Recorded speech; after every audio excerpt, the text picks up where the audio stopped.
All right, class. Mr. Cooper here. We're diving into Module 3, Lesson 9, and we're going to be doing the problem set. So let's get to it. So, like I said, we are looking at first make like units and then add. So we're still adding and subtracting fractions, but we're dealing today with fractions with unlike denominators or unlike units in this case. So what we have to do is we have to, like always, figure out some way to make the denominators the same. And remember, whatever we do to the bottom, we have to do to the top as well. So today we're going to be talking about, I've heard it called the butterfly method or other things, right? Crisscross or whatever. There's different ways to do this, but essentially what we're going to do is we're going to um, take this whole fraction and times it by this number, the 4 and the 3. And then we're going to take this fraction and times it by these two numbers. So let's go ahead and get started on it. We can think of this 7 right here as coming up here to be times, let me make this smaller. Erase that. A times 7 there and a times 7 there. And then we can think of this 4 as up here as a times 4 and a times 4. So like we see we got the 7 here going timesing by both of these parts, and then the 4 here coming over here. And so we're going to rewrite that right here as 3 times 7 over 4 times 7. So we got the 3/4 right there, and then the times 7 for both of them, plus, and then same thing right here. We've got 1 times 4 over 7 times 4. Now notice 4 times 7, 7 times 4, this is because of the commutative property, these are going to be the same, right? These are both going to give me 28. So this is going to come down here. So let's look at 3 times 7 is 21. 4 times 7 is 28. So I have 21 28 plus, then let's look here. 1 times 4 is 4. And 7 times 4 is also 28. So now, notice we have like denominators or like units. That's what they're talking about up here. So now we can add them. And that's going to give us 25 28. And these have no common denominators. 25 can only be, it's 125 and then the number 5 times itself, right? And there are no 5s that will fit into 28. So I know that I can't simplify this any farther. So let's go ahead and try doing B one more time. You follow me, and then I'll let you try to do a couple by yourself. So I'll color code this again real quick. Remember, we got the 8. That's going to be times 8 here and times 8 there. And then we've got the 4. So we got the times 4 here and the times 4 there. So let's rewrite this real quick as 1 times 8 over 4 times 8. Remember, this is, I'm getting this from right here. I'm just kind of rewriting it over here where it's nice and neat. And then I'm bringing this over. I got 9 times 4 and 8 times 4. So I'm going to look here now at this part. That's going to give me 8. Then I'm going to look at, highlighter. 4 times 8, that's going to give me 32. Let me do that in black. Plus, and then I'm going to look at, I keep hitting that, 9 times 4. That's 36. And 8 times 4 is 32. So notice how I've got 32 down at the bottom. They're both the same now. 8 plus 36 gives me 44 over 32. But I got to simplify this. So first, it's an improper fraction, so I could do this a couple different ways. I'm going to go ahead and break it down to a mixed number and then simplify the fraction once I've made it into a mixed number. So how many times does 44 get divided by 32? Well, I know that 32 will fit into 44 one time. It can't fit, it's less than 44, so I know it will fit at least one time. But when I think, would it fit twice, it's going to give me 60 something, 64, right? And that's too much. So I know it's going to be one time. So 44 minus 32 to 12. Okay. Now I've hit my, there's no more numbers to bring down, and 32 is bigger than 12, right? So that's going to give me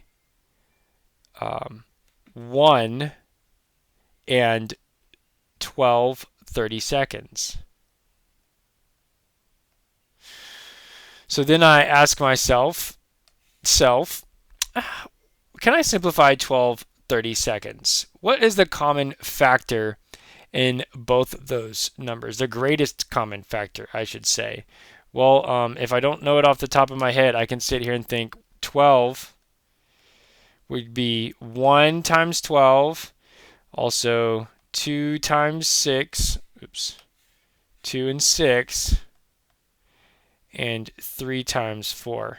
So those are my factors. And then for 32, I know I could do 1 and 32. I know I could do 2 and 16.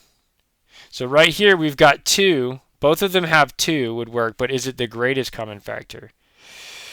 2 and 16 and 4 and 8, right? The biggest number that they both have in common is 4. So I'm going to divide 12 by 4, and that's going to give me 3. And I'm going to divide 32 by 4, and that's going to give me 8. And I bring my 1 over, 1 and 3/8. Okay? So, before I let you run off and do these by yourself, I want to draw your attention to this problem right here, F. Let's take a closer look at F before I release you guys to do the rest by yourself. So, what we've been doing is we've been multiplying the two bottom numbers together, which will always give us a common denominator. But it's easier oftentimes to find a common denominator that is less than both of those.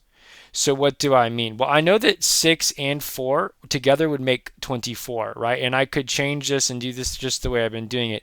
But is there a number that both 6 and 4 go into that is smaller than 24? What do I mean by that? Well, let's count by 4s. We got 4, 8, 12, 16, 20, 24. So that's as far as I'm going to go right there.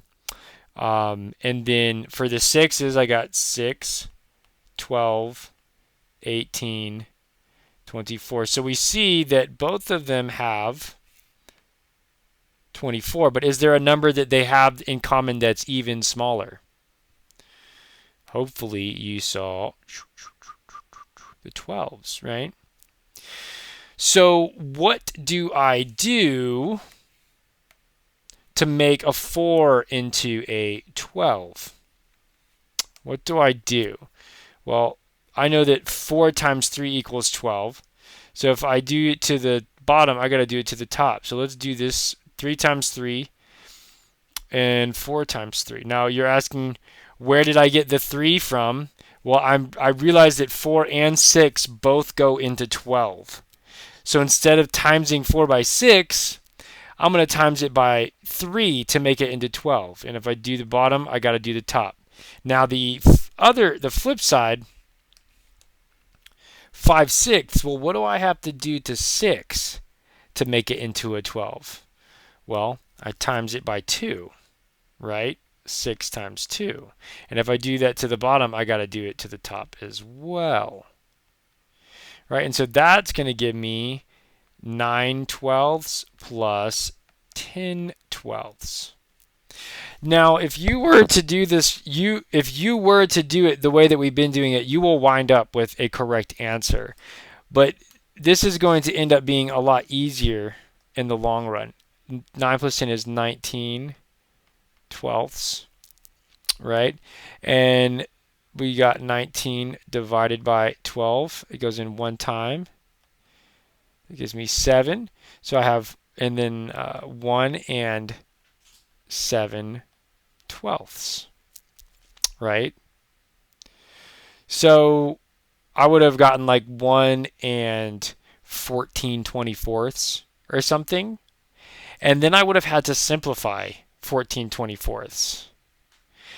This way, when I do the least common denominator up front, then I wind up usually, not always, with a answer that's either simplified or closer to what I'm simplifying, and it's easier to work with, which is the reason why we do that. So at this time, go ahead and try to do C, D, and E by yourself, and I'll have the answers pop up in 3, 2, 1. So here we have all of our answers. 45/56. I'll highlight them.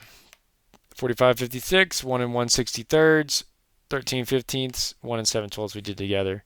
So check your answers, make sure you got it right. Kiss your brain if you did. If you got it wrong, look and see what I did differently and see if you can figure out what you did wrong. Let's look at G and H. Okay. So I'll call your attention. I'm going to let you do G by yourself, but I'm going to call your attention to H again. There's something else going on here. So first off, we've got a fraction and a mixed number.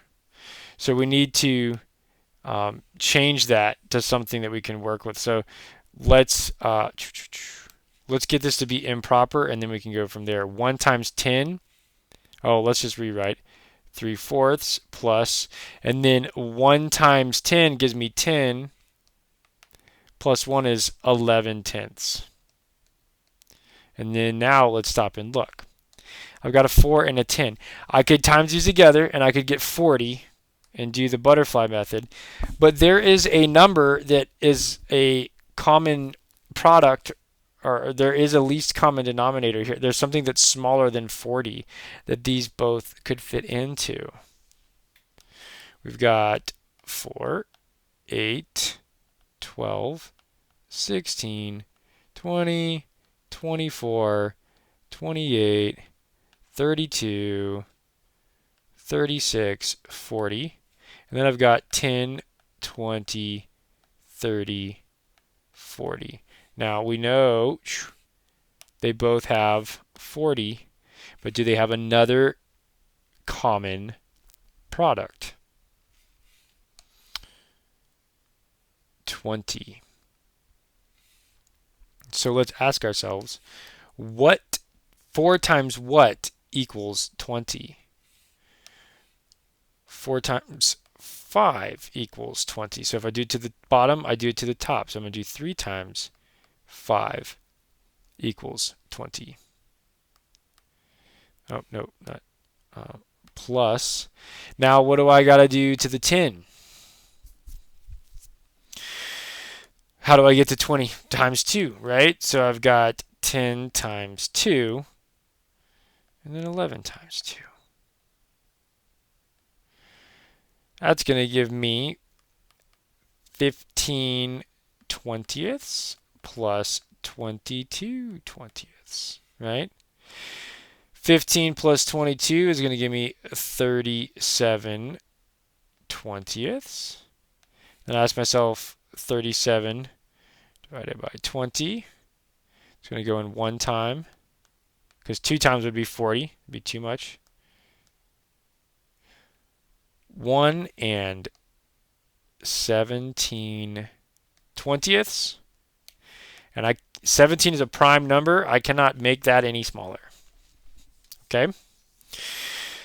So there's my answer. Go ahead and try to do G by yourself. And I'll have the answers pop up in 3, 2, 1. And here we have the work for G. Kiss your brain if you got it right. Now let's come down here and look at number 2. Whitney says that to add fractions with different denominators, you always have to multiply the denominators to find a common unit. For example, 1/4 plus 1/6 would be the same as 6/24 and 4/24. Show Whitney how she could have chosen a denominator smaller than 24 and solve the problem. This is what I was talking about. I gave you 2 specific examples of how to solve this already. See if you can do this by yourself, and then I'll have the answers pop up in 3, 2, 1. So 12 and 24 are both multiples of 4 and 6. 12 is the larger unit. And you're thinking 24 is a bigger number, which it is. But when we're talking about 12ths, remember if I cut a pizza, if I have 2 pizzas, maybe I should just real quick do that. Let's do a circle. If I have 2 pizzas, right? And, oh, come on. If I cut this one, just for example, 2 in halves and fourths. So the number 4 is a bigger number, but these pieces are smaller, right? So that's why they say 12 is a larger unit. Hopefully you got that 5/12. Hopefully you realize that 12 would be a better common factor. All right, kiss your brain if you got it right. If you don't understand, I'll go ahead and pause the video and come and talk to Mr. Cooper. So let's look at 3. Jackie brought 3/4 of a gallon of iced tea to the party. Bill brought 7/8 of a gallon of iced tea to the same party. How much iced tea did Jackie and Bill bring to the party? So go ahead and try to do this one by yourself, and I'll have the answers pop up in 3, 2, 1. Oh, Jackie and Bill bring one. Oh, come on, Mr. Cooper. 1 5/8 gallon to the party. Something like that, right? Notice how we didn't do 30 seconds, right? 4 will fit into 8. 8 could be the common denominator for both of them. I just have to double 4. 3 times 2 is 6. 4 times 2 is 8. And then they're the same denominators, right? Kiss your brain if you got it right. Let's look at Madame Curie made some radium in her lab. She used 2/5 kilograms of the radium in an experiment and had 1 1/4 kilogram left. How much radium did she have at first?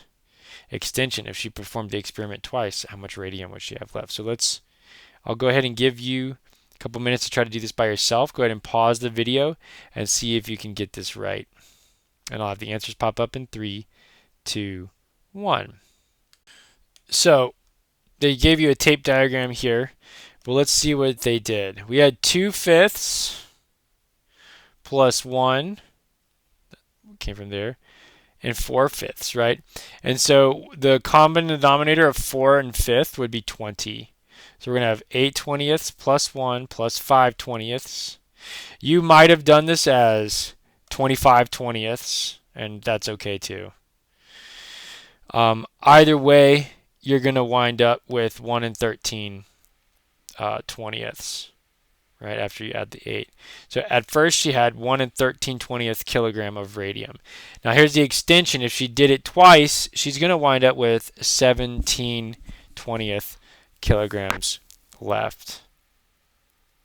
All right? Kiss your brain if you got that one right. Go ahead and hold off on the exit ticket. We're going to do that together as a class at the end. Do whatever Mr. Cooper has for you up on the board. And kiss your brain. You did a great job. I'll catch you next time.